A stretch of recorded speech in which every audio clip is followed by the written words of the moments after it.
Good evening, everybody. Can you all hear me?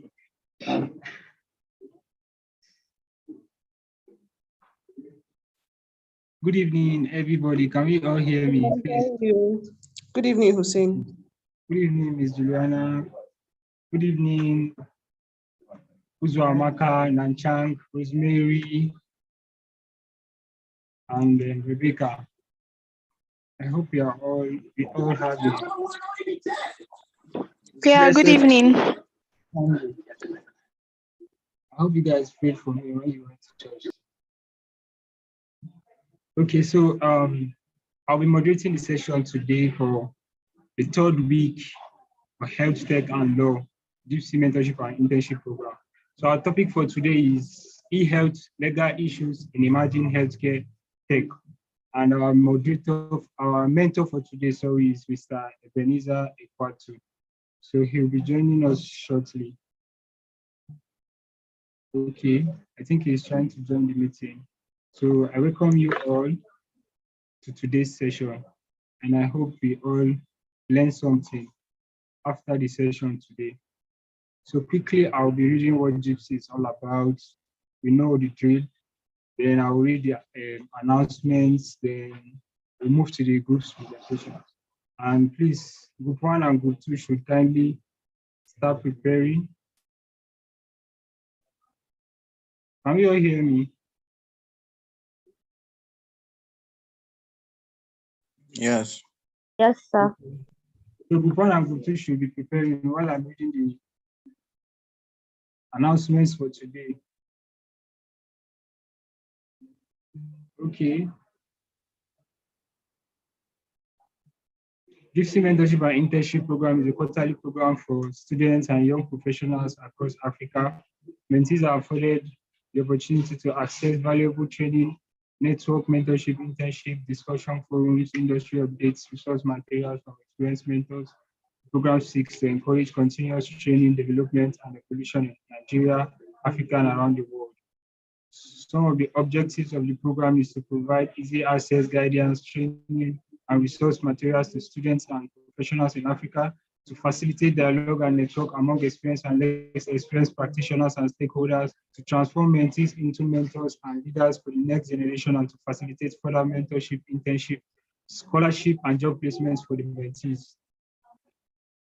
We know the normal announcements we do, so please kindly continue sharing our flyers for the registration for the next quarter, which is first quarter of 2023 JIIPCC Mentorship and Internship Program. The registration is currently ongoing. You can share the flyers and the link with your friends and colleagues that are interested in any of the areas of the courses we offer, which are intellectual property, AI, the energy industry, fintech, health tech and law, and patent drafting. And the final announcement for today is that JIIPCC is organizing a get-together party in Lagos and in Abuja. In Abuja, the date is 10th December, while in Lagos, the date is 17th December. We are all invited to the get-together party.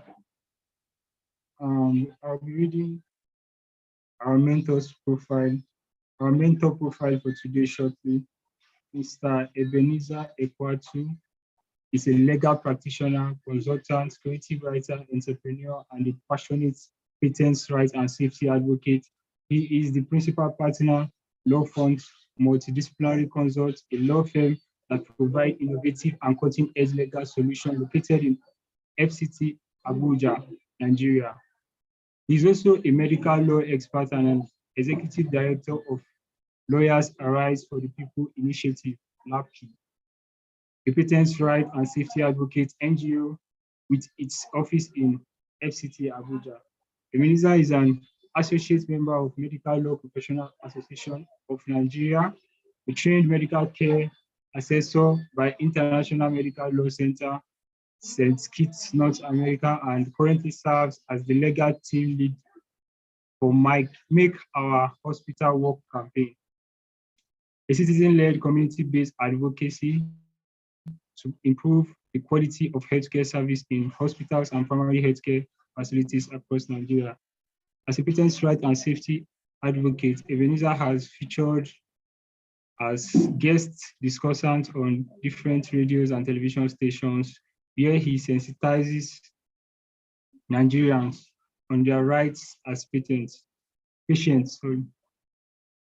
Ebenezer has over a decade on the field, experience in HIV and AIDS and patients' rights advocacy. He works with Center for the Rights to Health, a reputable NGO that is committed to health rights advocacy, where he volunteered as program officer, legal human rights program for over a year before he resigned to focus on his active law practice and patients' rights and safety advocacy. While at CRH, he, among other things, worked as an associate editor researcher of the book, The Right to Health and Violation of Patients' Rights in Nigeria, a Dex review of health-related laws in Nigeria published by CRH in 2016. He is a leadership enthusiast and has attended different leadership training with certification. He resides in the Federal Capital Territory, Abuja. Thank you very much for joining us today, Mr. Ebenezer. I'll be calling on Group 1 now to start their presentation. We know the topic for today, e-health, legal issues in emerging health care tech. Thank you very much. And Group 1, you can start your presentation and sharing your screen. Good afternoon, everybody. Happy Sunday. Good afternoon. Good afternoon. My name is Onyechukwu Odega. I'm the presenter for Group 1. And the topic can everybody see my screen? Can everybody hear me? We can hear you, and I can see your screen. All right, thank you so much. Our Group 1 was tasked with the topic e-health/legal issues in emerging healthcare technologies. And hold on. As we all know, e-health is a fusion of technology and providing healthcare to persons, especially in post-COVID era. E-health has become a field that requires more legal regulations, and e-health is just not about, as technology connotes, it includes email, texting, messaging, mobile-based applications, websites, and push notifications. Our group, in discussing this topic, we found major legal issues in this area of law, health tech. Number one is data privacy. In collecting data and information from the patients by either the software developer, the app manufacturer, or the medical practitioner using the means of technology to administer healthcare to the patients. There is now the concern on how this data that are being provided, either from the point of view of the medical practitioner or from the patient, how it's being protected from unlawful access or interference from third parties.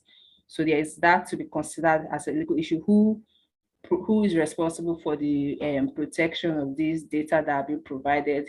For how long is it being kept by whoever gets this information, and how well protected is this information that is collected? Then there is also the issue of product liability.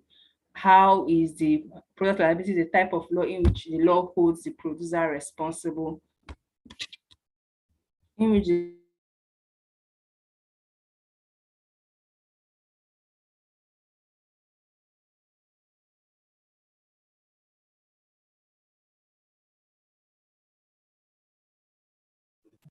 I can't hear her, please. Can we all hear her? To what point? How is the chain of control? I can hear you. Can you hear me? Can someone hear me? Can you hear me now? Yes, we can hear you. Yes, now. we can. We can hear you.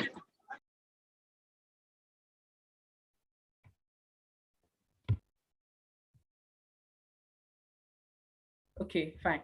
So I was at product liability. Product liability is a type of law that looks at who to hold responsible in case of there's liability in the use of a product. And in this case, remember we are talking about technology as well. So where a damage or injury has occurred to someone through the use of an app, who is going to be responsible? Is it the provider or software or the person or the device manufacturer? Here is a legal issue that is emerging in this space, in the health tech space. And there's fraud and abuse.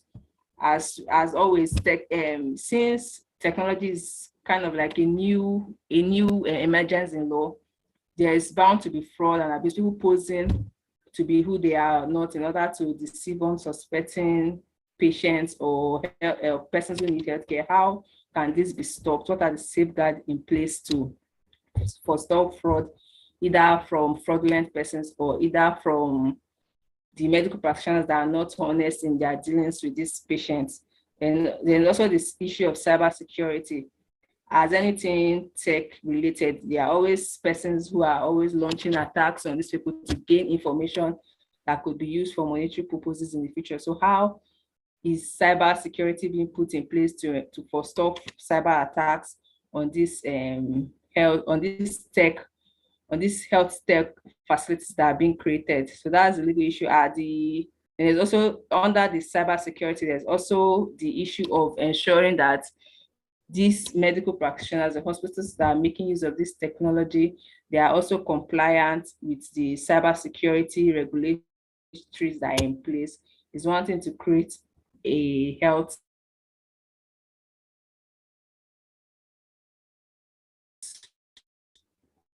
is wanting to create a tech facility to deliver health. Another thing to get to forestall or get prepared. Are they trained daily? Are they training their staff on how to counteract against any cyber attack on their system, especially attacks that are targeted at getting information or data from their patients to be used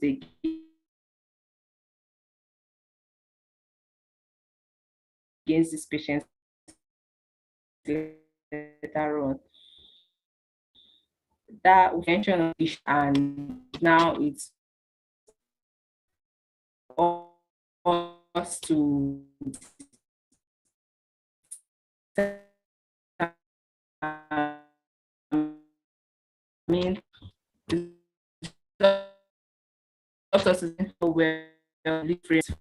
safeguard that will allow other protection that the law can. Thank you. Thank you.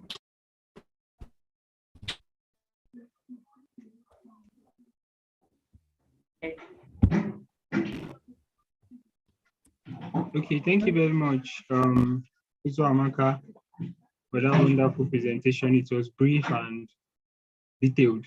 So I will call on Group 2 to give us their presentation. You can share the screen and unmute yourself. The presenter of Group 2, please.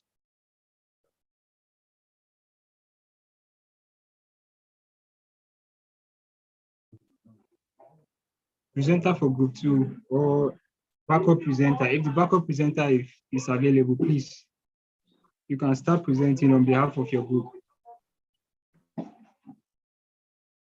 Okay. Our topic. Okay. Just a minute. Okay. Good afternoon. Good afternoon.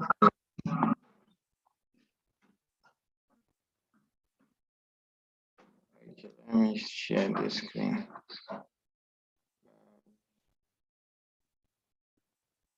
Is it okay? All right, good. I don't know if you can see my screen. Yes, it's coming up. Okay, we can see it now. Okay. Good afternoon. Good afternoon. Good evening, everyone. My name is Nanchang Nangwan. I'm the one presenting on behalf of Group 2. Well, we're presenting on regulatory approaches to new and emerging. Nanchan, please, I think your voice is echoing. Please, you need to mute your second device. Yes, thank you very much. Okay. Okay.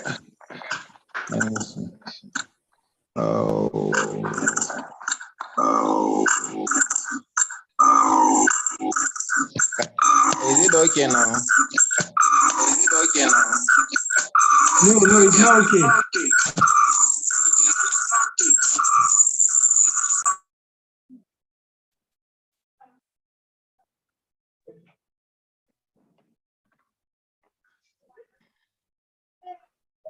Is it okay now, please? Yes. Okay. We are presenting on data regulatory approach to new technologies in healthcare.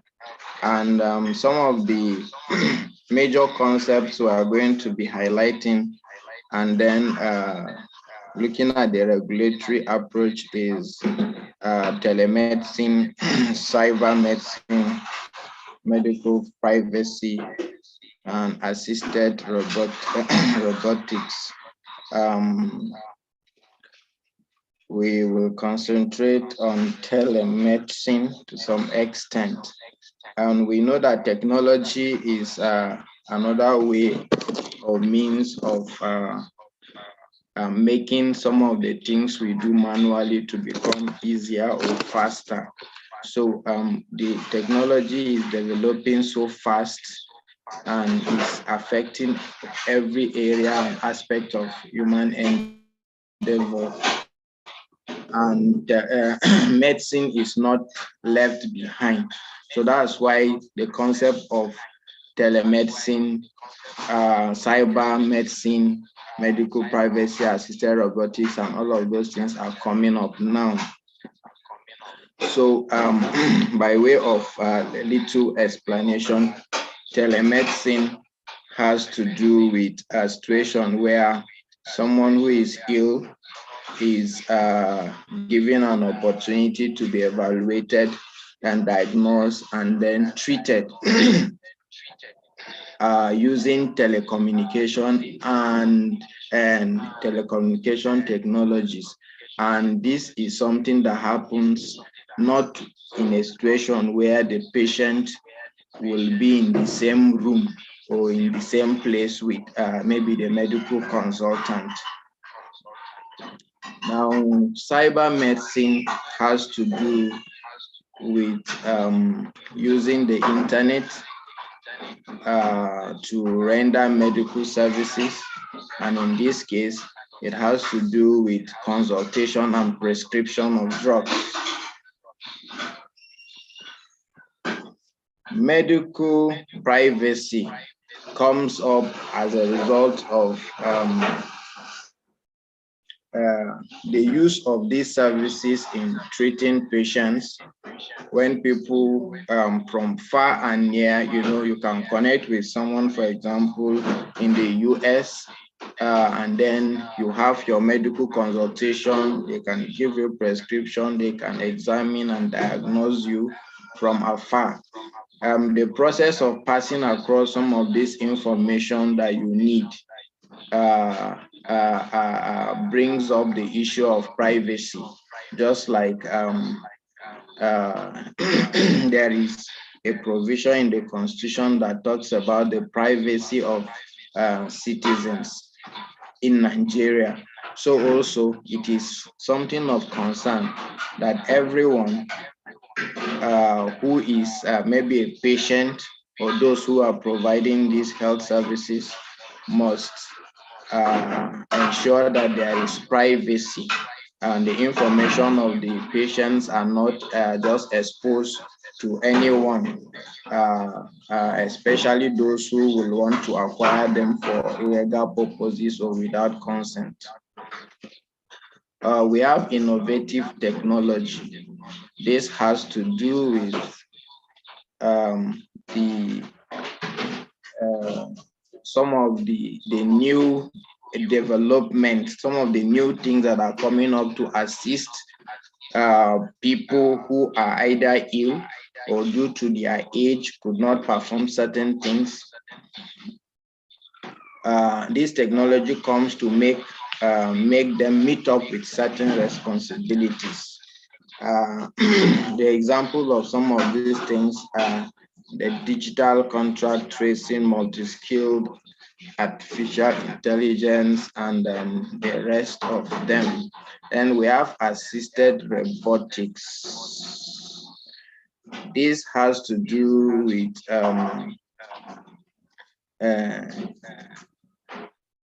something put in place to assist those who actually needs assistance, especially medically, or those who are disabled in one way or the other. And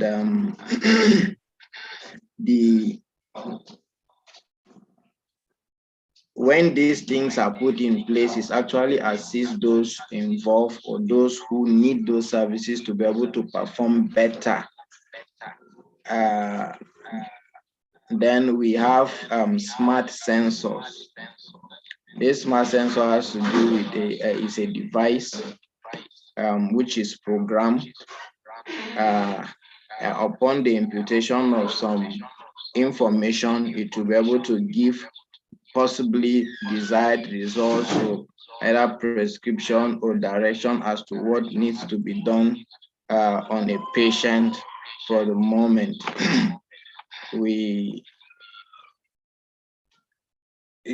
Some of the function of the things we have been mentioning there has to do with its streamlined services for both healthcare and providers and the patients, and then it increases access to healthcare in remote areas and areas with shortage of health care personnel.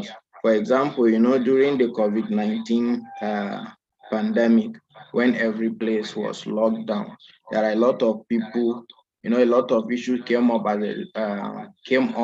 as a result of people not having access even to hospital.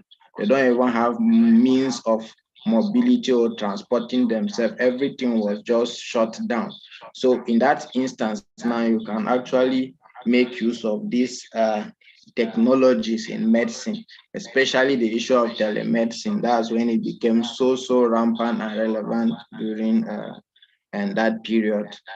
And prescribed medications can now be ordered online, just as we saw in the previous slide. You can do the consultation, and then prescription of drugs can be done online, and then it helps accessibility of health information to the public. Rehabilitation, health monitoring, all these things are available. But some of the risks involved in these things that we are looking, the technology is there is possibility of having wrong or incorrect diagnosis or treatment. And then it is not everybody that can actually afford the services, especially people who are not even conversant with technology. They're actually out of it. They cannot benefit from this technology that we're talking about in medicine. And then we have inadequate knowledge of patients' medical records. We have situations where even those records are being hacked by cyber criminals and the rest of them. And then it may encourage self-medication. Someone who does not have the expertise and he has access to some of these gadgets or opportunities to do to provide some of the services can actually do some kind of give prescription when it's not qualified to, or the person himself, maybe the patient himself, maybe if he has access to those things, he can actually prescribe for himself. So on the aspect of the regulatory in the regulatory aspect of these things. You know, when you allow anything to just go on without any form of restriction or regulation or direction or how things should be done, then there is bound to be chaos. So the Nigerian Constitution under Section 37 has made provision for the protection of citizens' privacy, and it includes a lot of things, including our telephone conversations. This is one of the relevant provision when it comes to the aspect of technology in healthcare. We also have the provisions of Section 84 of the Evidence Act, which actually says that computer-generated evidence are actually admissible in court. So if that is the case, it means that that is actually a very good foundation for us to begin to explore the aspects of this thing. So it makes provisions for this. Then one important regulatory provision is the National Information Technology Development Agency Act, NITDA. And then by virtue of Section 6 of C of that act, the agency is conferred with power to set guidelines for electronic governance and monitoring and monitor the exchange of electronic data. Just as we have been saying that telemedicine, e-health, and all of those things we are discussing, there are opportunities that are afforded to us by technology. They come with their advantage and their disadvantages. So the emphasis is that these things, though they are good, needs to be regulated. And that is the essence of the laws that we are looking at. They provide regulations. So this agency provides guides on how electronic information can be regulated. And then we have the Nigerian Data Protection Regulation 2019. This is one of the important provisions when it comes to the regulation of health care and technology. And it makes provision for that personal data can only be processed where consent has been given. Of course, we know that the patients have their own rights. One of their rights is their right to privacy or confidentiality, and then their data should not just be seen. If someone has HIV and AIDS, it does not mean that his information should just be flying around. So this is protected. So when you are having access to medicine through the use of technology, your data should also be protected. And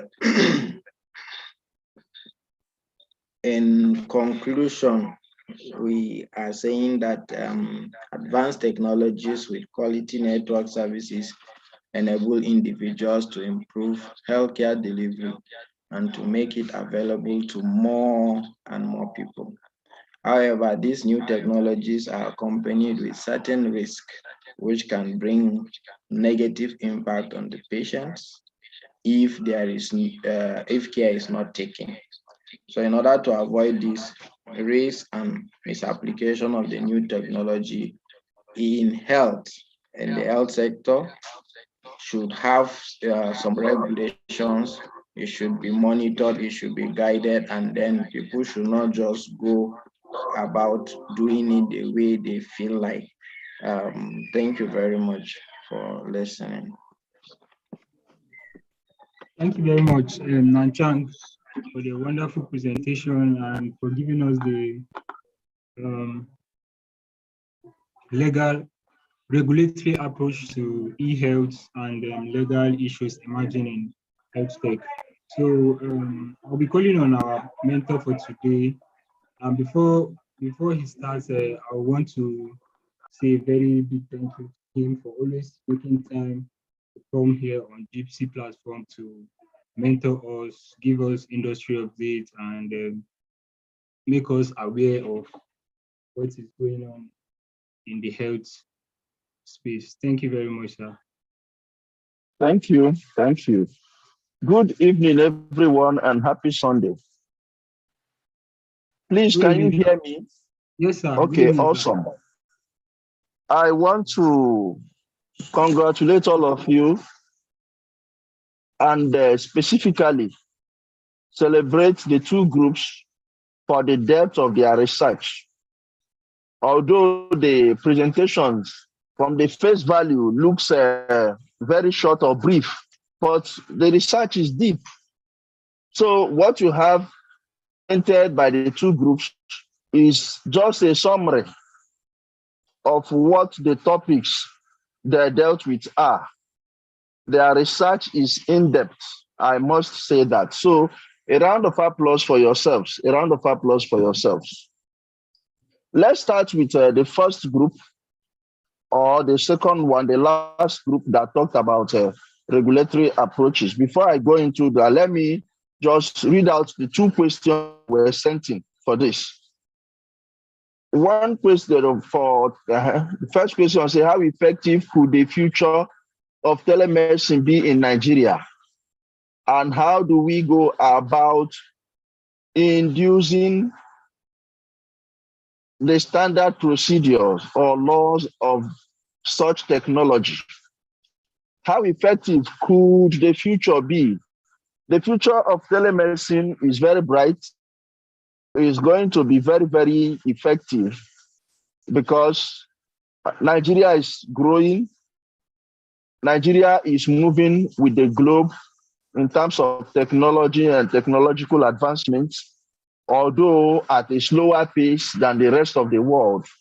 But with what is happening, particularly with this generation, there is going to be pace in catching up and standardizing our e-medicine practice or telemedicine. So the future is bright and very effective. For question number 2, I will try to answer the two questions as one. So are there any regulations about the healthcare services that may or may not be given via technology? At the moment, there is no regulation strictly that regulates telemedicine in Nigeria. So it's a lacuna. There's a lacuna in the law, and there is need to quickly begin advocacy by putting together bills and sent to the National Assembly to fill that gap. There is no law. The Code of Medical Ethics mentioned telemedicine in passing. As far as I'm concerned, that mention was in passing. I am going to, that's section 22. I'm going to read out what it says. I copied it out. So telemedicine, a professional opportunity outcome of modern advances in computer and telecommunication technology, is steadily creeping into professional practice in Nigeria. It is medicine requested and practiced at a distance, particularly useful for patient care and management by general practitioners and specialists in assessing telesupport in their daily practices on the basis of requirements for specialist consultation in various specialties of medicine and dentistry. And it goes ahead to say, it is of ethical significance. This is the only thing that looks like a regulation, even though it is a code of ethics. Okay. It is of ethical significance for registered practitioners to continuously assess and avoid medical legal pitfalls in areas such as confidentiality, professional competence, legal and registration status of the specialist being consulted, equipment reliability, sustainable continuity of patient management, and the timely referral of patients. Now, one of the challenges of telemedicine, I'm not done with this. Okay, let me complete it. Electronic processing. Practitioners must make appropriate arrangements for the security of personal information. The group talked about data protection. A practitioner must take must make appropriate arrangements for the security of personal information when it's sorted, sent or received by fax, computer, email, or other electronic means. Information must be kept secured before connecting to a network. You would ensure that data sent cannot be intercepted or seen by anyone other than the intended recipients. Practitioners should, however, be aware that information sent by email through internet may be intercepted. Practitioners should, however, be aware that information sent by email through the internet may be intercepted. Now, this is the only thing that looks like a regulation for healthcare, for telemedicine practitioner or practice in Nigeria. There are issues which have been enumerated by the presenters. At the moment, we cannot say that there is a telemedicine regulation act, no, but this suffices.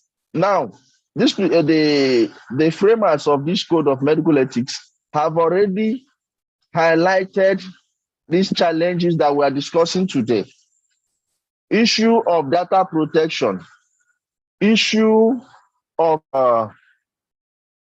data protection, issue of confidentiality of patients' information, issue of the status, professional status of the healthcare provider. You know, one of the challenges here is that anybody can claim to be a telehealth provider. You are not seeing the person. One of the rules, primary rules of medical practice is that you must assess your patients physically before prescription. You must examine your patients physically before making prescriptions. Now, telemedicine is completely removing that principle of examination. Yes, there are some ailments that the symptoms could be seen by the doctor. There are some ailments, there are touches a doctor could do on your skin, on your body, and look forward to your reaction. Such physical and bodily examination cannot be conducted with telemedicine. That's a disadvantage, a serious one, and it is a challenge. Now, we do not have in existence in Nigeria legal framework that provides for liability. Somebody is in US, because telemedicine, they are, one of the advantages is that it brings a bridge to the brain drain we are suffering in Nigeria. You know, there is mass exodus of healthcare providers, nurses, doctors, radiographers out of Nigeria. Now, with telemedicine, a Nigerian doctor in any part of the world can still offer medical services from wherever he is. So we are not afraid any longer that our doctors are exiting our country. However, what becomes the liability of a doctor who over the telephone, who on WhatsApp video call makes a prescription without examining the patient, and the patient has an adverse effect as a result of prescription? Those are gaps that needs to be filled with provisions of the law. Now, let me read out something here on the risk. Part of the risk, you people mentioned it, one of the risks is data protection breach and liability of healthcare providers in the event of medical error. This author said there is need for regulatory framework of the industry as it stands. One can pass as a telehealth provider. That's the example I just gave. As there is no agency or regulation set aside specifically for telemedicine in any of its forms. Now, understand there are different forms, maybe basically 3 forms of telemedicine. There is the e-pharmacy. You know, people buy drugs online now. You just go on the internet, type, check your ailments, the symptoms. You just type symptoms you are feeling and ask what could be the cause of this. And the internet will pop up probable names for the ailments. Then you type again and search for the medication treatment options, and you see a list of drugs. And you go ahead and order the drug on the internet without visiting the doctor. People do that. That's one aspect of telemedicine. There are those who provide information only, just supply information, this, that. Then there is now the hub of doctors. In fact, there are companies in Nigeria that what they do, they provide hub of doctors and just put out phone numbers of their company. If you call out their phone number, someone picks the call, interviews you, finds out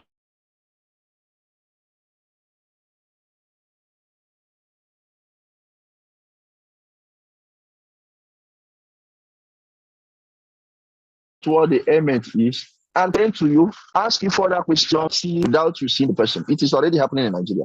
But like I said, the gap, that principle of examination before treatment, that principle of examination before prescription is the missing link that needs to be bridged. Then there is urgent need for legal framework explicitly addressing cross-border service provision via telephonic means.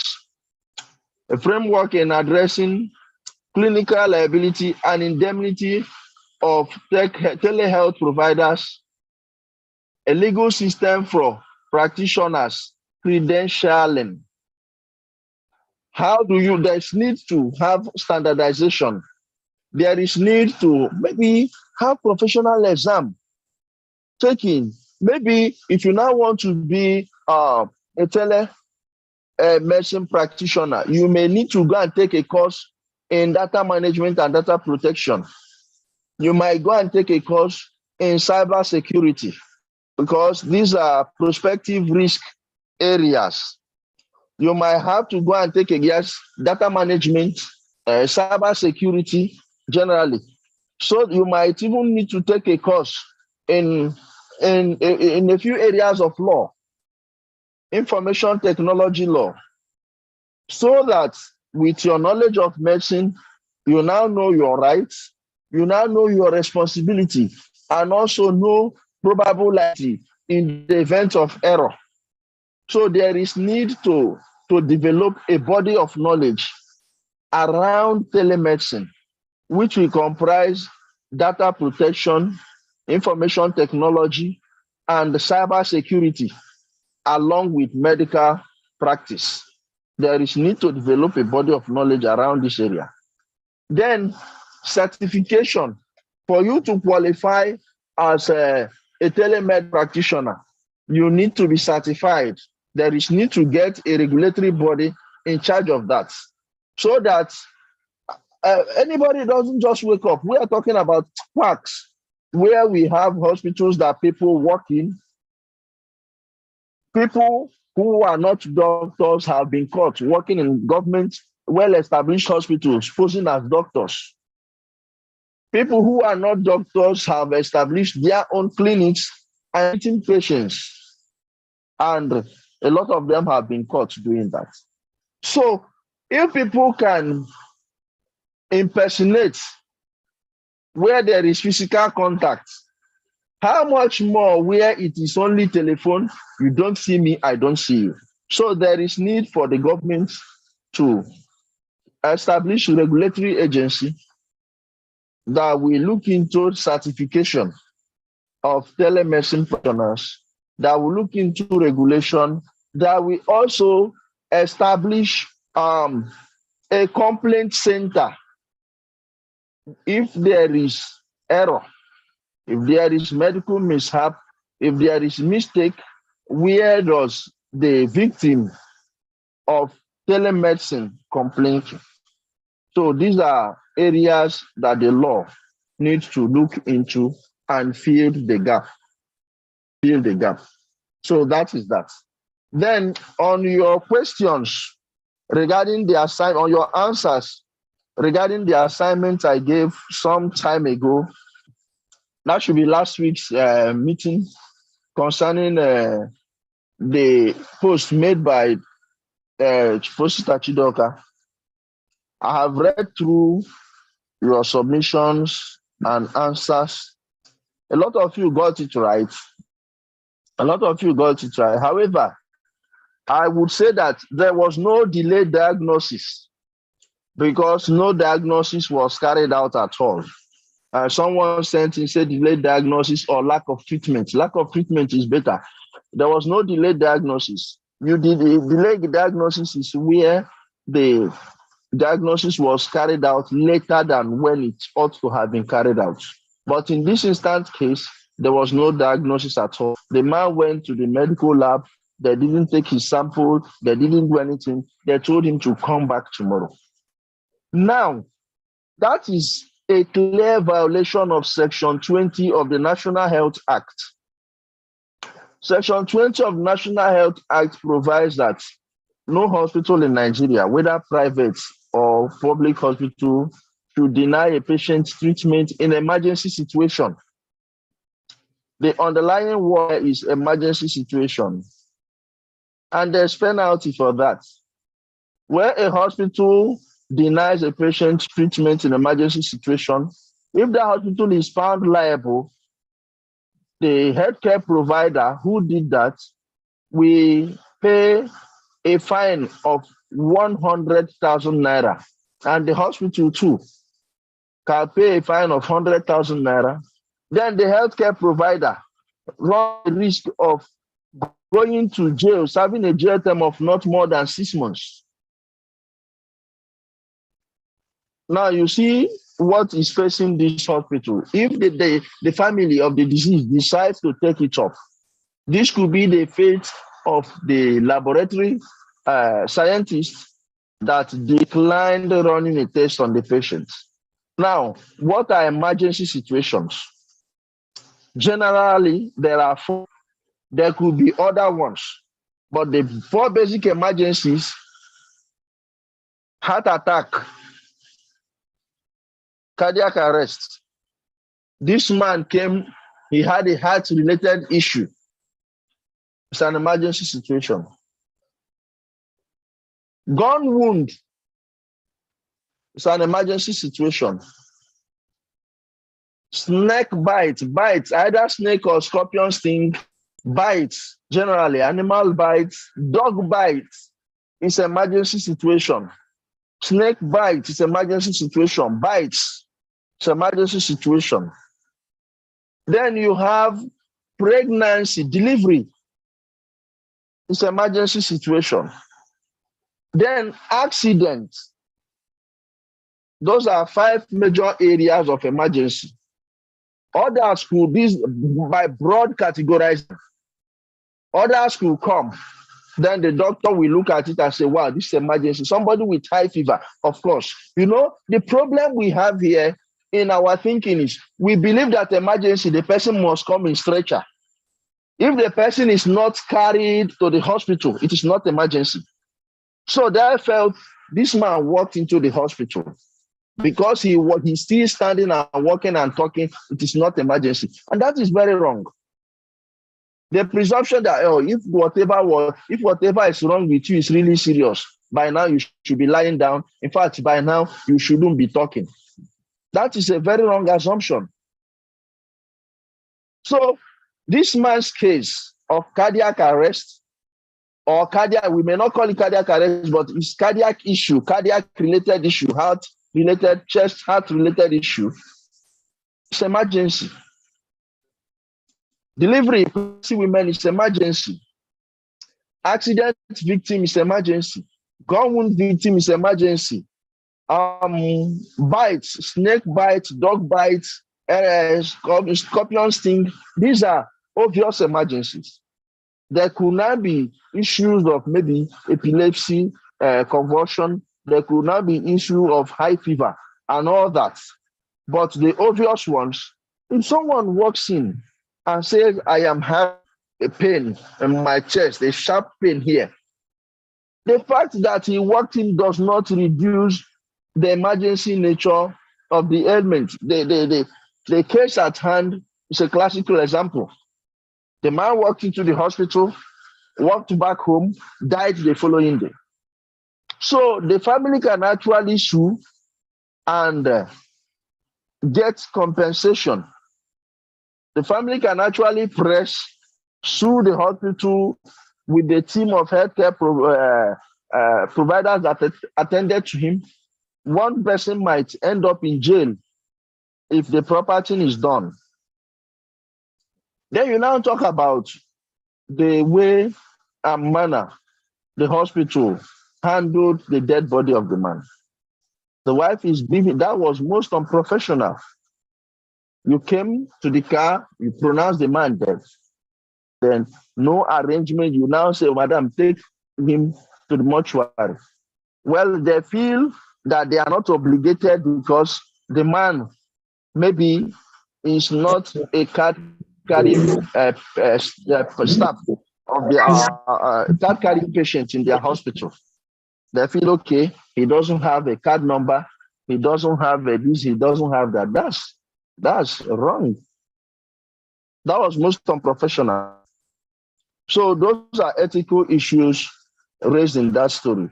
I was particularly elated to see that you are really thinking like medical lawyers and pointing out issues and addressing them maturely and legally. So kudos to all of you. If there are other questions, I would like to take them now. Thank you. Thank you very much, Mr. Ebenezer.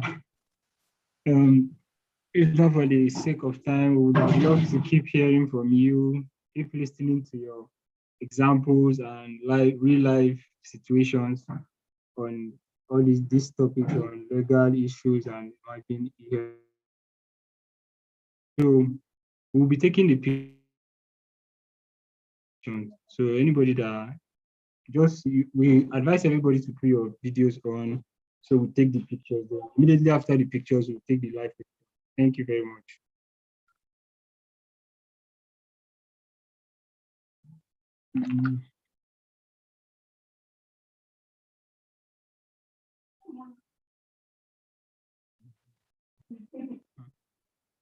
Okay, I can see your faces, Ms. Juliana, Nafisat, Prophet Paul,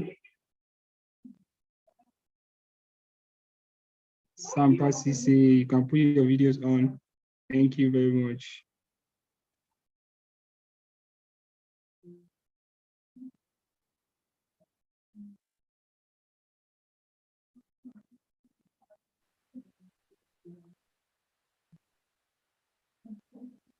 Okay. Yeah.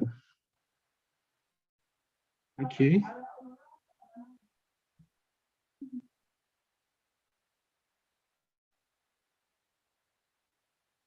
Okay, I got the pictures now. So, okay, if you have, I think Nanchang has a question to ask.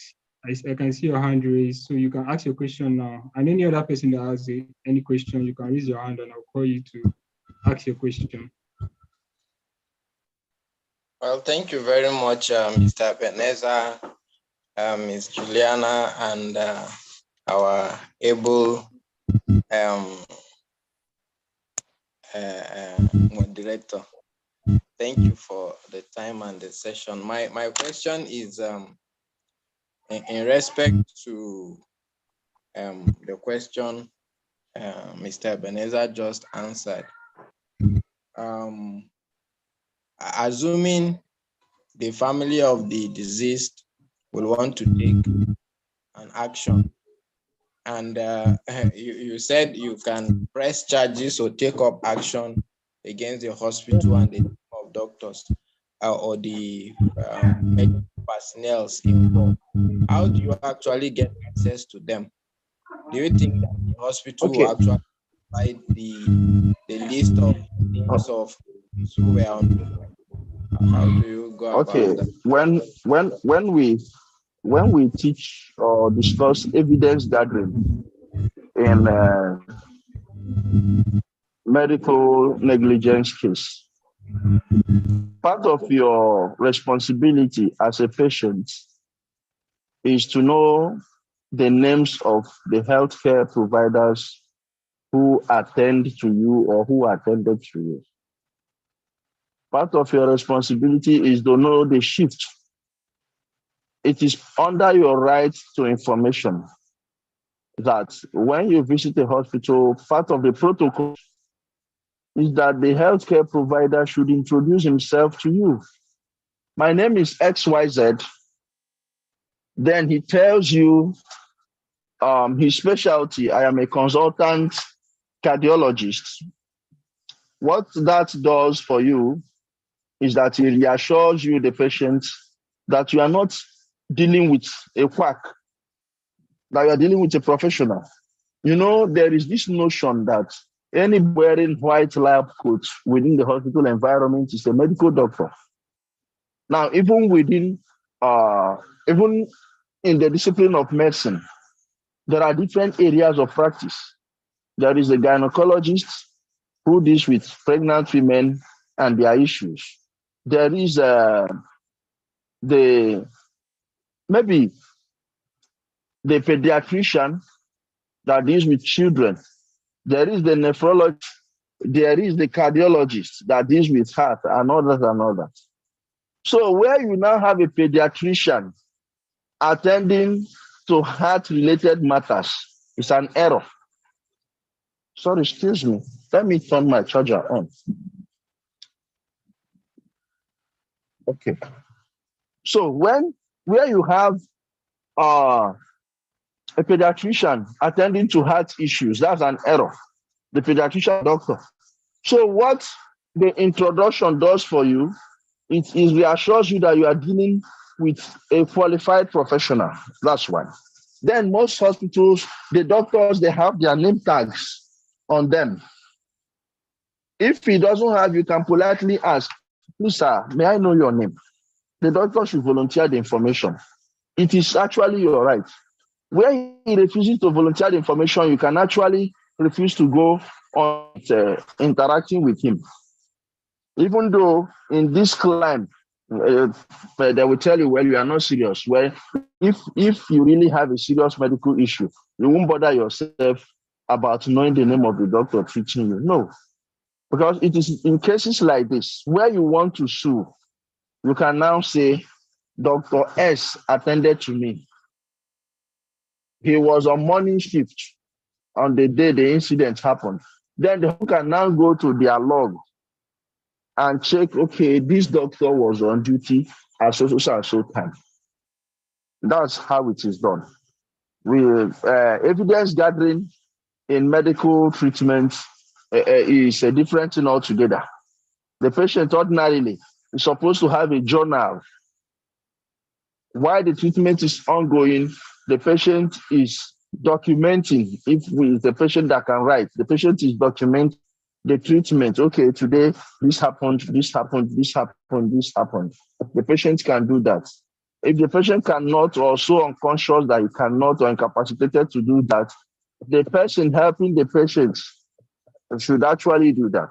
Now, abroad, they have what they call medical care assessors, who are not healthcare providers, but they sit with the patient or work in the hospital in favor of the patient. So their presence there ensures that the healthcare provider does the right thing. So if the people want to sue, they already know the name of the hospital. It is for them now to get the name of the doctor, then narrate their story, what happened, what happened, what happened, what happened. Then the court will look at it. Did the hospital owe the patient duty of care? That's what we'll be talking about here. As at the time the patient went to the laboratory, did the lab owe the patient a duty of care to attend to him? Yes. Did the laboratory fail in that duty? Yes. Did the failure of the laboratory result in harm or damage to the patient? Yes. These are the issues the law will be looking at. And they all are resolved in favor of the patient, except where the laboratory or the hospital now has overwhelming evidence to the contrary. But at the face value, you know, when people tell stories, they write the story where it will favor them. So we will be hasty to conclude here.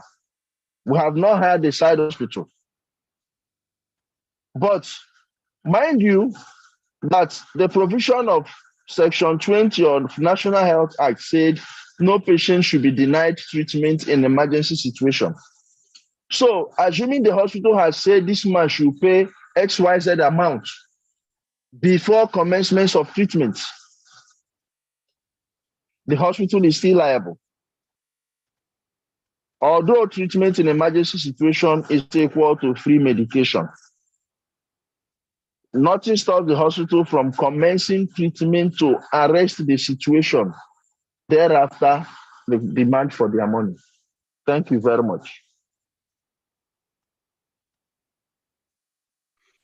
Thank you very much for answering the question, sir. Okay, Do you still have another question? yes, sir, please. Sir, in a situation where someone is rushed to the hospital in emergency situation, although possibly walking, not maybe on an emergency bed or something, and the hospital possibly denied him the opportunity, what evidence will he have? He does not possibly have a card in that hospital. How does he prove the fact that he went to the hospital and they denied him access? And then You have your phone. You have your phone. You have your phone. People record these records, or what do they call him, that died a few days ago. How did his case come out? There's a recording, there's a video of the NC ward where a nurse was saying, let us help this guy, let us help this guy. Someone recorded that video. Do you understand it? So the issue first is awareness. One, to even know you have these rights. Two is training on evidence gathering. If you don't know it, you don't know it. So you need to be trained on how to gather evidence in situations like this so that you can present your case. Because if you do not have evidence to substantiate your case, you will lose the case.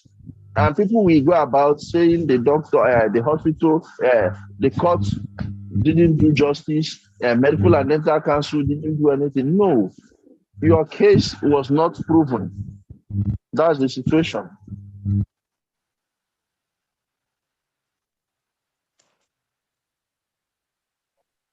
Okay. Thank you very much. Okay, so questions. Feel free to ask.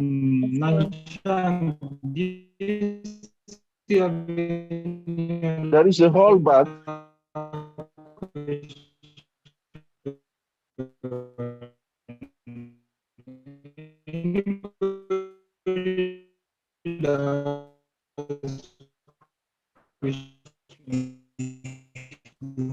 Hello, who is talking? There's a sound I'm hearing.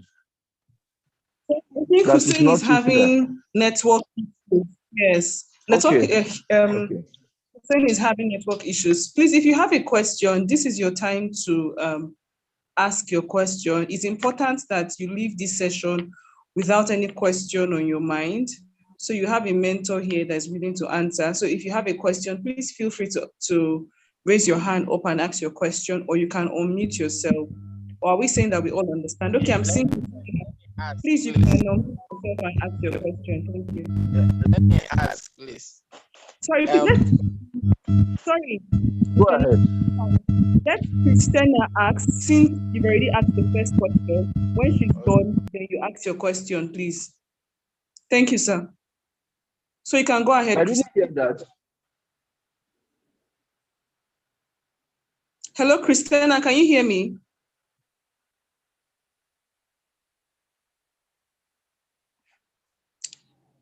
Hi, Christina, can you hear me? Good afternoon, ma. Yes, ma. Okay, please go ahead. Thank you.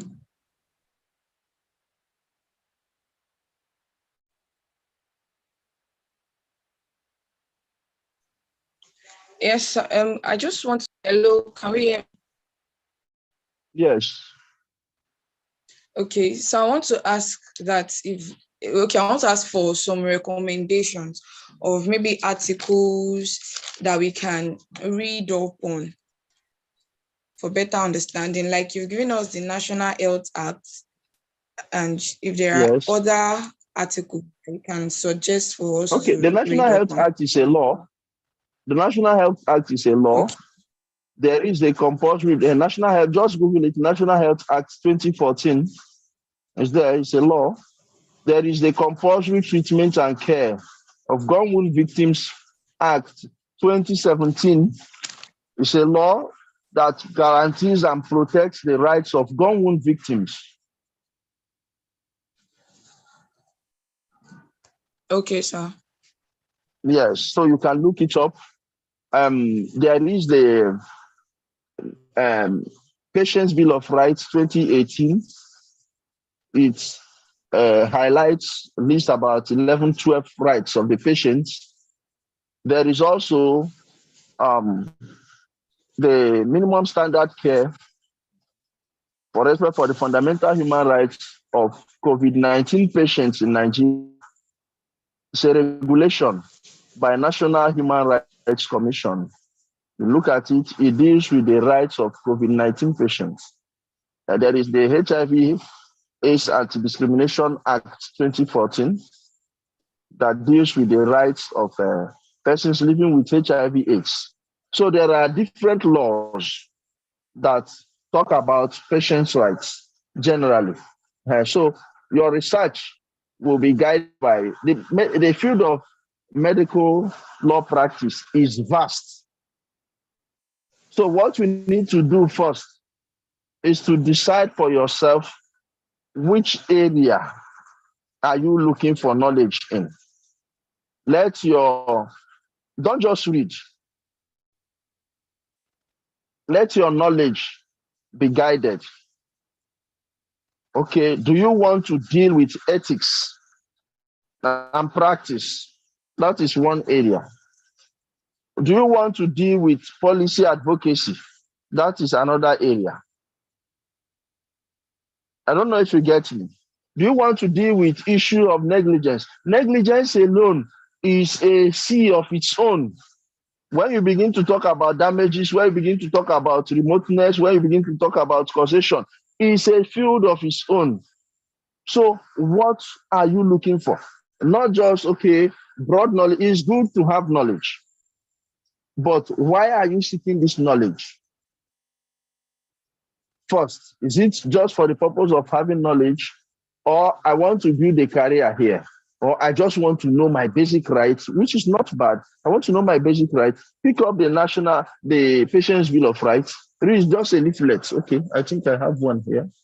Just a leaflet, something like this. Patients' Bill of Rights. Okay, sir. They're about 6. Pick it up. You read through. You know your rights. Now, if you now want to go in depth, maybe you want to dwell on consent. Consent is a full semester course. You can't finish it. Different types of consent. When is consent valid? When is consent invalid? What is okay, in the eye of the law, who can give consent? A person of 18 years. Okay, agreed. What is the exception? What is guilty consent? Okay, when a 16-year-old person gives consent, is that consent valid? I just talked about guilty consent. So what information are you looking for? Why are you looking for that information? If you want to make a career out of it, fine and good. Then you know that you are on a lifelong journey of study in this field. But the internet is your friend. Any information you are looking for part-time, you can Google it and you get the information. Thank you. Thank you, sir.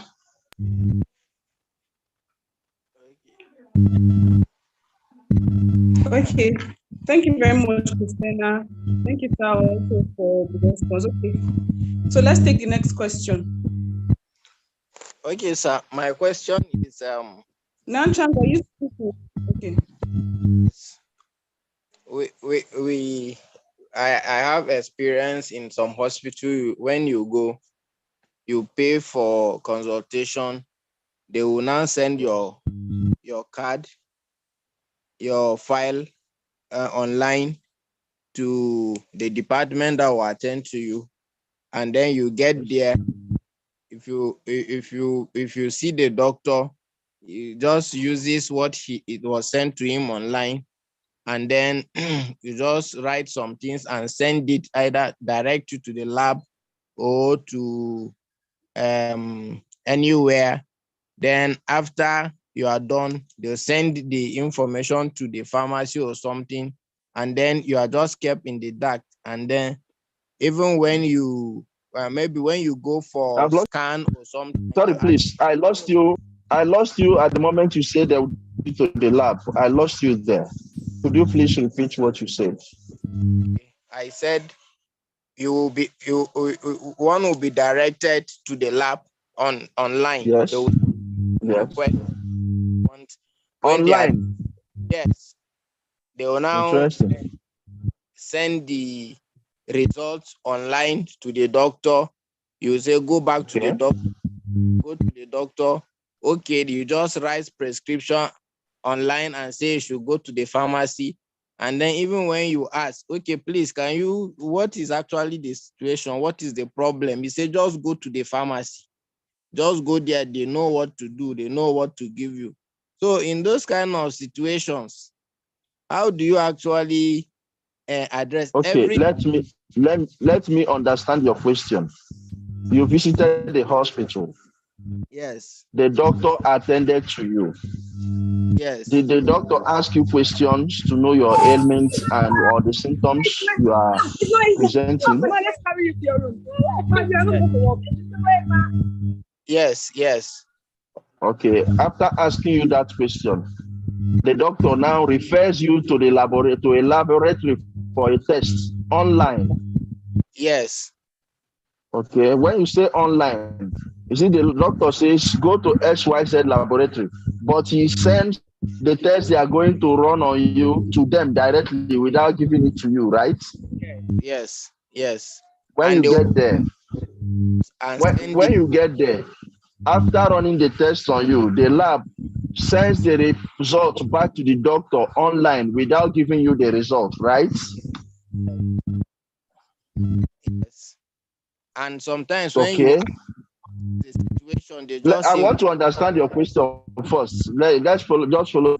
And when you get back to the doctor writes a prescription and forwards to the pharmacy without giving it to you, and just tells you go to the pharmacy, they know what to do. Yes. Is that the situation? Yes, sir. Now your complaint now is that you're left in the dark. You don't really know what is happening to you, right? Very well. Okay, yes. Good. Now the answer will come in two ways. The doctor attending to you has gotten your information. He has gotten the symptoms you presented. From the information you gave the doctor, he knows what likely ailment you could be suffering from. He sends to the hospital, to the lab, to confirm what he is suspecting. So he doesn't necessarily have to give you the test prescription for you to go and run. There is nothing wrong in him sending the test results to the laboratory.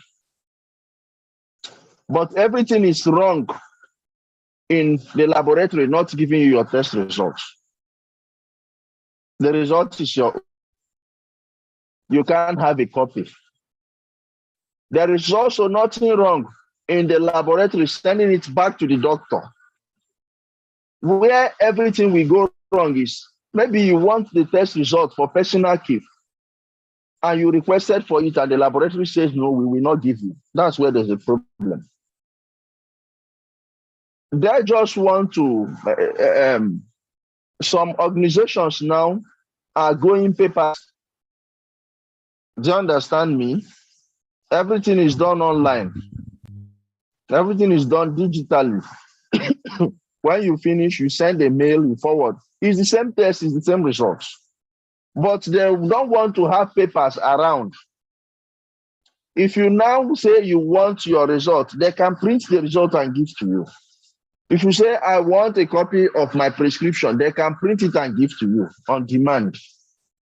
But they have not violated your rights by sending the prescription to the pharmacist directly without giving it a copy, without giving a copy to you. If you want to have a copy, you can demand for it. Sir, please, I would like to have a copy of this. It is when they say, no, you are not entitled to a copy. That is when there's an issue. From all you have said, they just want to make their work faster. They dance, okay, by the time the doctor writes and gives you, you now take it and start working to the laboratory. That's what you want to do, right? But from his office, he can mail the lab scientist. Before you even get to the laboratory, the lab scientist already has before him the test he will run on you. So it is just their internal way of making work faster. But if you feel that you want to have a copy of your prescription, it is your entitlement. You have a right to know the names of the drugs that has been prescribed to you or for you. So you can demand for it and it will be printed and given to you. If you want to have a copy of your test result, you can demand for it, it will be printed and given to you. But they are not necessarily keeping you in the dark by the information from one office or from one point to another without giving it to you. Well, sorry, sir. Okay. The issue is that I asked the doctor, what is the issue? What is the problem? He said, just go to. No, that one is wrong. That one is wrong. You have a right to know. No, that one is wrong. You have a right to know the name of the ailment you're suffering from. Not just the name. They're supposed to explain it to you. Do you understand? So you have a right to know. You have a right. Then if they say you are suffering from spinal spondylitis, what does that mean to you? It means nothing because you don't understand anything about that. So they should now tell you it is an ailment that has affected your spine, that. You have an understanding. Your right to information says you should be told the name of the ailment, the nature, and treatment options in the language you understand. That is how it is provided for in the Patient's Bill of Rights. That it is provided for in the Code of Medical Ethics, that the doctor should put into consideration the literacy level of the patient in communicating with the patient. So where the doctor now says, no, don't just go to the pharmacy, they know what to do, that one is very wrong. He should tell you what ailment you are suffering from and the treatment options available, not just one option. He should tell you, okay, from the test results, this is what is wrong with you. We have 3 treatment options. We can do this, we can do this, we can do this. This one will cost XY amount. Treat option B will cost D X amount. Option C will cost FZ amount. After you have been given these three options, you now decide which one to go for. As he's telling you the treatment options and the cost, he's also telling you the likely side effect of each treatment option. It is when you are abreast with this information that you can make what we call informed consent and say, okay, I choose option A, putting into consideration the probable side effects and the cost effectiveness on your pocket too. Okay. Yes, thank you very much. So you're welcome, sir. I didn't say you should go and fight the doctor. I didn't say you should go and fight the doctor. You see, attitude is everything in life. Attitude is very important. When you get to the doctor next time and he says, go to the pharmacy, you can politely say, no, sir, I think I have a right to know the sickness that I'm suffering from. He will tell you the name. Once you say, I think I have a right to know, two things will come to his head. He will remember what they taught him, his code of medical ethics. He will remember it immediately. Oh, this patient has a right to know. Do you understand it? So when next you go, politely demand, even for your test results, you can demand for it. If they didn't give you, say, doctor, I want to have a copy of my test results. And they say, no, you don't need it. What for? You say, it is my result. I think I have a right to have it. Or rather, I know I have a right. You are not thinking, you know. I know I have a right. It is my property. It is my test results. It is my medical information. The National Health Act provides that you have a right to your medical information. So you can actually demand for it. The challenge is when they say, no, we can't give you, well, there's a problem. If you demand for it, they will give you. Okay, sir. Please, in another situation. Sorry, please. Sorry, sir. Sorry, Nanchang. Please, let us take a question from Ruth, then we can come back to you so that everybody can have an opportunity to ask. Exactly. So Ruth, please, you can ask your question. Thank you. Okay, good evening, sir. Good evening, ma. Thank you so much for the discussion so far. So I just want to clarify something that you said. I'm not sure if I heard correctly. You were saying something about cases of emergency that, you know, when patients are brought in cases of emergency, they are supposed to be treated on the spot. Yes. I don't know if you said for free, then they will later collect their money from them. So I just want to clarify what you said regarding that. I said that the National Health Act, I want to read it so that you hear me. The National Health Act in section 20 provides for treatment in emergency situation. Do you understand? Now, that's right, it is headed emergency treatment. Section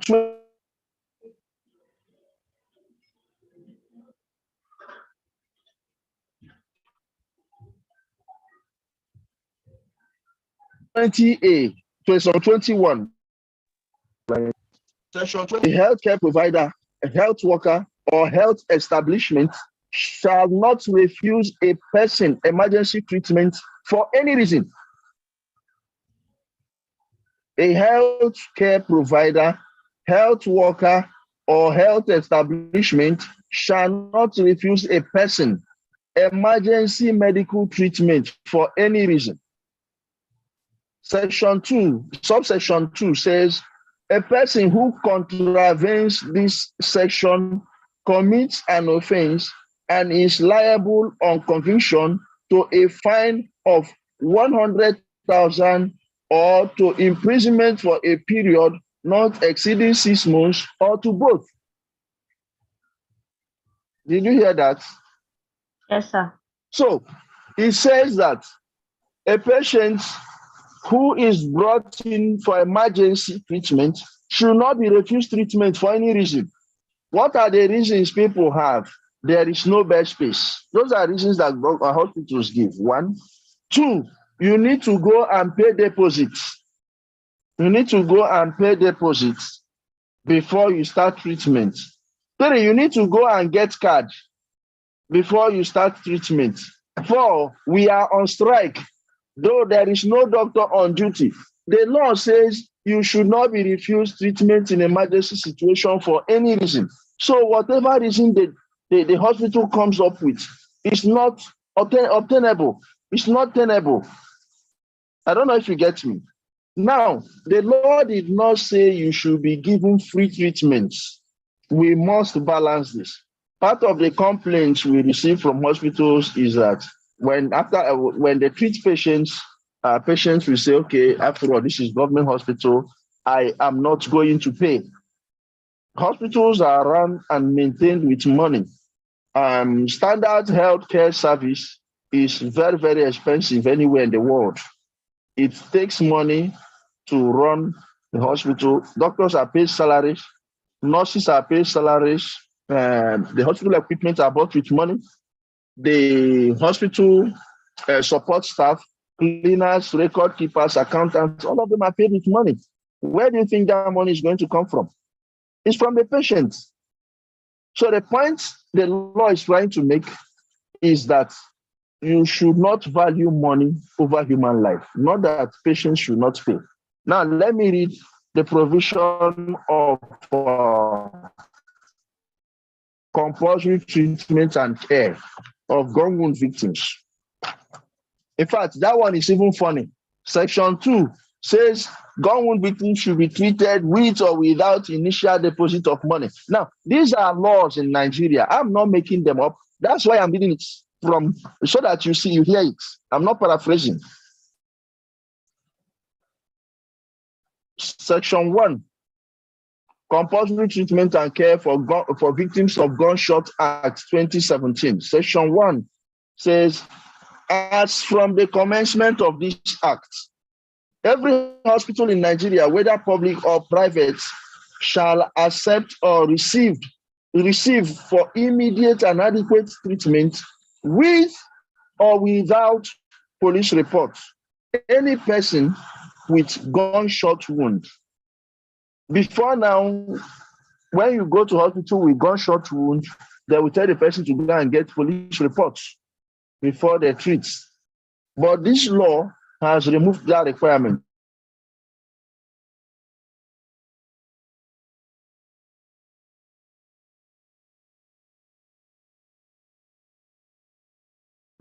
So the person should be treated. Says, accordingly, a person with a gunshot wound shall be received for immediate and adequate treatment by any hospital in Nigeria with or without initial monetary deposits. It didn't say you should be treated free. It's saying you should be treated with or without initial monetary deposits. So what it means is they should arrest the bleeding, they should maybe administer first aid to preserve you. Then they can even begin to ask you questions about yourself, your family, your name and all that.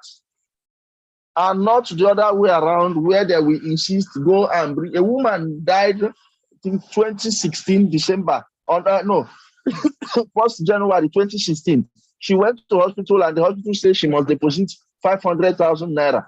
1st January is New Year's Day, which bank, even if she has the money, which ATM will give you 500,000 naira deposit? Which bank is open on 1st January for you to get that type of money?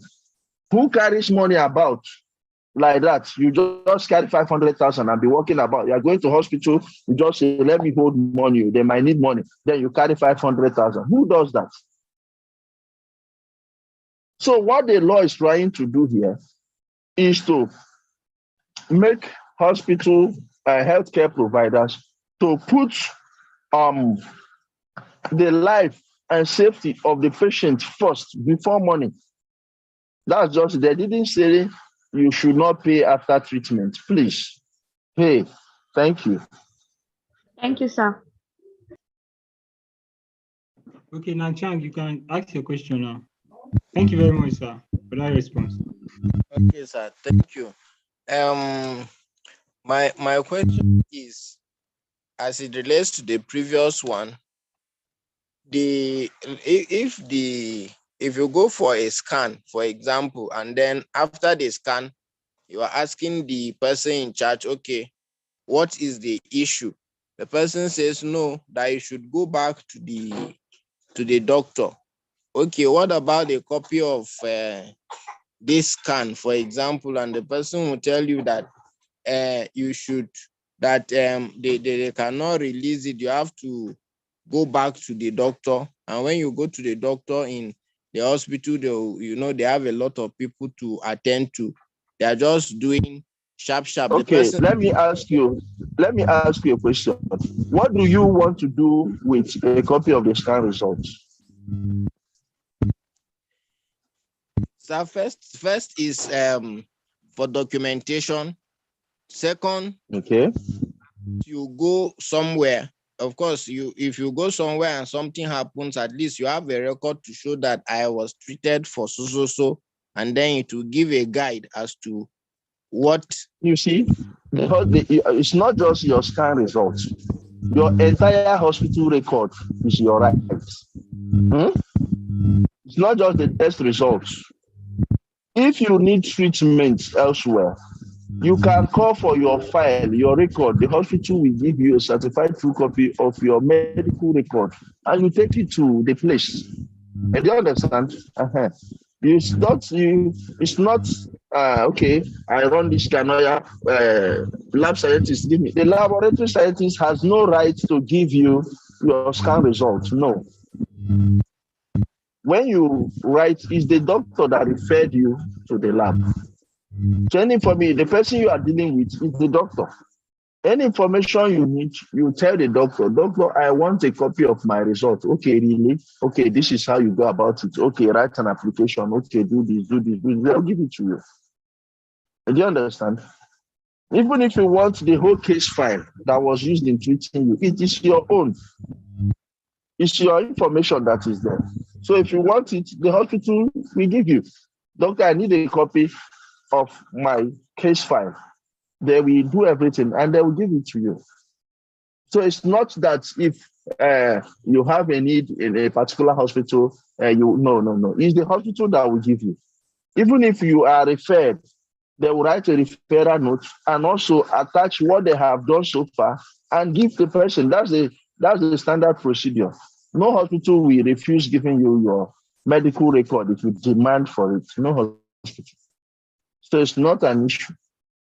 So, but what about the time within which to get these records? It's not something you can actually say, okay, I need it now. If it means, except where verbal applications will suffice. Thank you.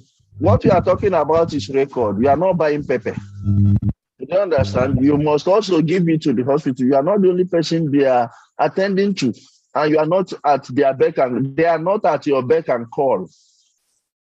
You don't go to the hospital harassing them that it is your right. It is your record. There's a due process. Even if in your university, if you apply for your transcript today, it is your record. It's your education academic record. Your transcript is a record of your result that you went through this university. In this course, you scored A. In this one, you scored B. In this one, you scored C. If you apply for your transcript now, do you receive it now? The answer is no. So why should it be different with the hospital? We must face the reality of our society that a lot of things are taking time. We will catch up. But you don't just walk into the hospital now and say, hey, hospital, doctor, please, I need my medical record. They say, okay, 19 needs his medical record. Everybody, they will now pause every other. No, it's not done that way. That's a procedure. You write a letter, you apply. If you need it for tips, you apply. Then they can tell you, okay, come today or come tomorrow, come so time. they may need to collect the record from one department. Okay, let's assume this person goes to so and so place to get treated. He goes to another department to do this. Now, you have a central case file. They can photocopy the case file and give to you and do a certified true copy. What if there is no light to do the photocopy? Should they now give you the case file to go outside and do? No. What's important is that you will get your record one. If it is a scene of extreme emergency that requires urgency, you also explain to them why you need it urgently. And they can now see how they can assist you to bring it out faster. Maybe the person is traveling outside the country with a record, or maybe the person is going for treatment elsewhere and there is need for it. They can do all that. What is important is they are giving you your record, not that they will now pause everything they are doing in the hospital because you asked for your record. No, it's not like that. Sorry, sir. What about a situation of doctoring those records as you mentioned earlier? If you cannot get them immediately, when you request for them, they begin to suspect possibly there is something wrong somewhere, and they begin to talk. I said something. I said that attitude is everything. It is how you request for the record that will even make them suspect that you want to sue them. When you go there, you start telling them, yes, you people don't know me. I just finished medical law training with one barrister, Ebenezer. I will show you people, I know my rights. In first session, they will deal with you. If you are in their position, you will do the same thing. Do you understand it? That you have a right does not strip the healthcare providers their own rights to dignity and respect from the patients. No, it doesn't. So it is the approach that matters. Now, even if the report is doctored, even if your record is doctored, let's assume for 1 minute that the record is doctored. If you present it and you get an expert, the expert will know. You see, medical treatment is like mathematics. In solving mathematics, there are formulas and there are steps. If you did step 1 correctly, you will arrive to step 2. There's a particular answer you will arrive. If you use the formula and you do step 2 correctly, there's a particular answer you will arrive at that will lead you to step 3. It's the same thing with medical treatments. If you did this well, this will not happen. The fact that this happens means that this was not done well. So even if you doctor the medical record, there is a way, a professional colleague of equal standing, that's what we discussed the last time, we look at that record and look at the outcome and know and say, no, this was not done. Yes, the record is saying that this was done, but the fact is showing that it was not done. Because if this was done, this shouldn't have happened. The fact that this thing happened means that this was not done. Did you get me? Yes, sir. Beautiful.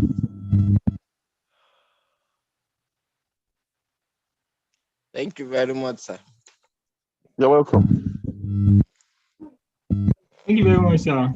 Thank you very much. You're welcome. You're welcome. Thank you. Thank you. All the mentees that stayed with us to the end of the program, thank you for your PowerPoint presentation and those that have asked live questions. Thank you very much for making the session today very interesting. Ms. Juliana can give us some closing remark before we end the session today. Okay. Thank you very much for saying for moderating the session. Okay. Thank you very much for saying for moderating the session. Thank you, Mr. Ebenezer, for always showing and for pouring yourself into the next generation. We're actually very, very, very grateful. And we've learned a lot listening to you, like a lot of things that happen that we just take without knowing. Listening to you, listening to the presentations from the mentees have really opened our eyes to understand this sector very well.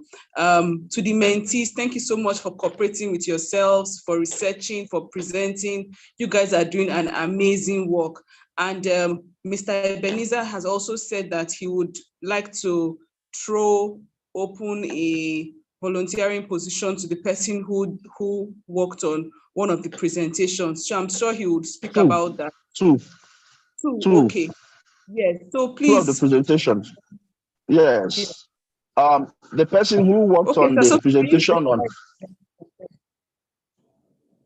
Hello? You can continue. I said I would like to know the person who worked on the presentation for the slide for medical ethics. The first topic where the first session we had. Person who worked on the slide for medical ethics, and the person who worked on the slide, one of the slides for today, regulatory approaches to new technologies in healthcare.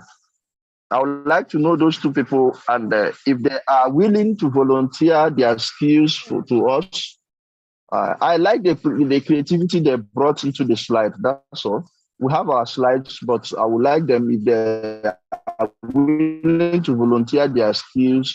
Anytime we have any presentation to make, I will just send them the content, and they will see how they can tweak the slides. So with that visual, that's just it. I liked the creativity and the excellence they brought to it. And this also goes to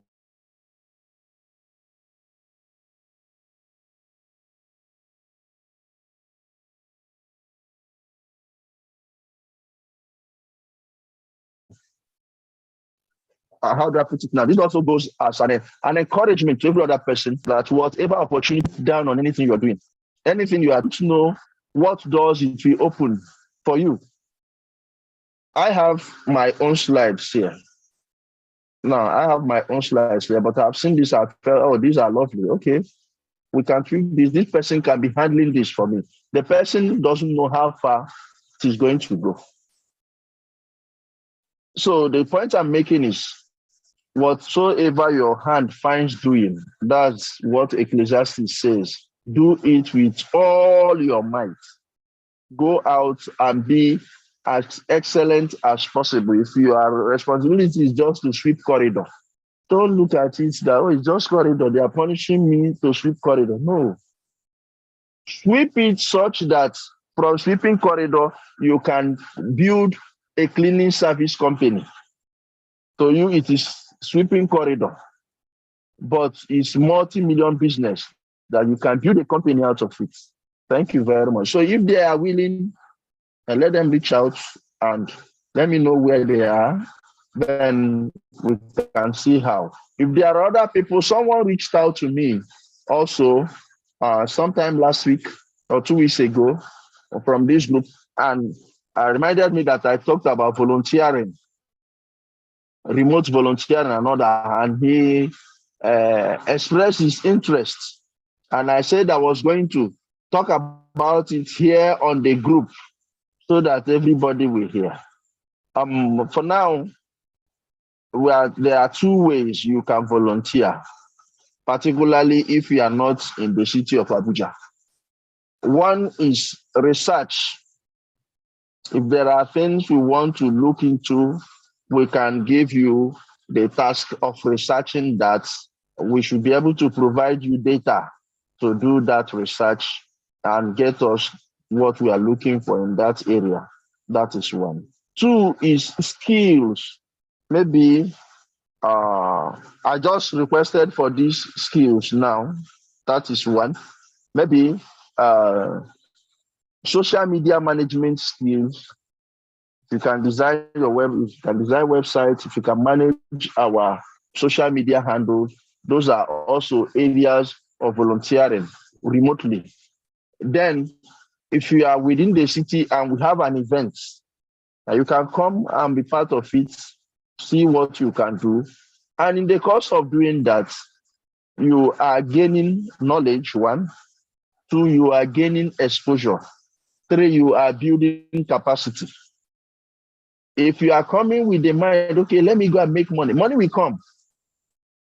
The problem we have is we want to earn before we learn.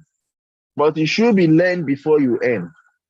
So when you learn, after you have learned and keep learning, the L will naturally disappear, because learn is actually the same with N, but there's L. The L will naturally disappear and you will start earning. But here, because of money issues, a lot of people do not see the need for volunteering.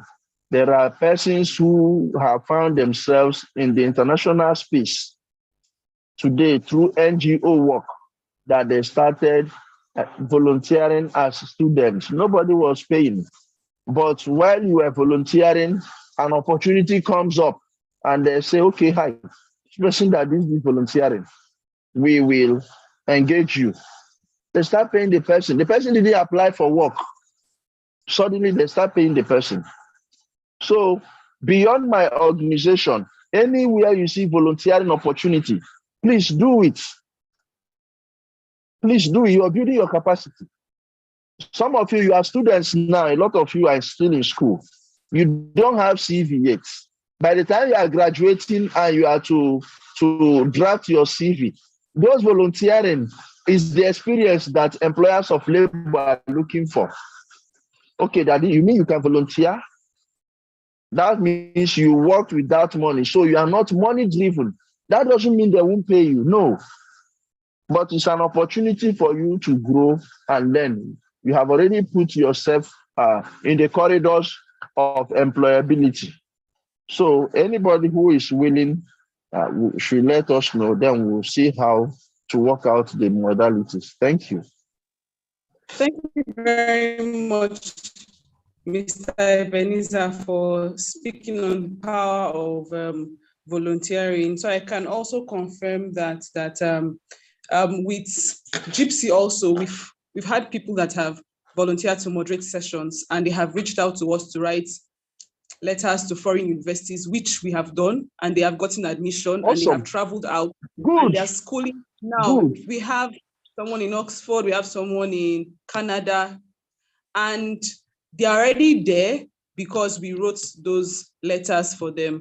Plus, those that are also looking for jobs abroad too, that have done our programs, to have reached out to us to help them write to their write recommendation letters to their job providers too. And this is just because they volunteer to moderate a session. So moderating can never go wrong. Sorry, volunteering can never go wrong. Yes. So thank you so much for talking about that. So I trust that we are all doing well and that we've learned something today. With that, we've come to the end of the session today. Thank you, Hussein. Thank you, Mr. Ebenezer. Thank you, every other person who has Thank you. Thank you. It has been my pleasure. Thank you, ma'am.